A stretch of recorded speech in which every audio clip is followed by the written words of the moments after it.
Temaşavanên hêja roj baş. Îro Mahkema Hîpopvanê Kurd Rêzan hebû. Em jî li wir bûn.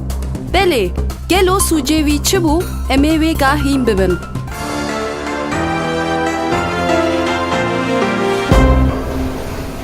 Rezan Cemal.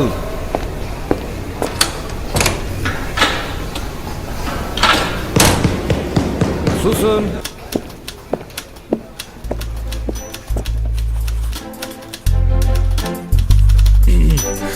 Êzdadger ê ji we naxwazim ku hûn me bibexşin hûn me biborin afû bikin yan ji berdin ji ber ku ez tu carê nê di baweriyê de me ku muzîka min hîp-hopa Kurdî tawan û çet be rast e muzîka min bi zimanê dayîka min e zimanê min Kurdiyê hê bûn û têkoşina min e têkoşina jiyana min e armanca min e muzîka min rehet dike dermanê min e gelo dema wê zimanê min qedexê kir ve wîjdanê wê rehet bê de fermo qedexê bikin heger wisa bê gotina min ya dawî heger ez 1000 sal ceza jî bigirim ez ê bi zimanê xwe bipeyvim.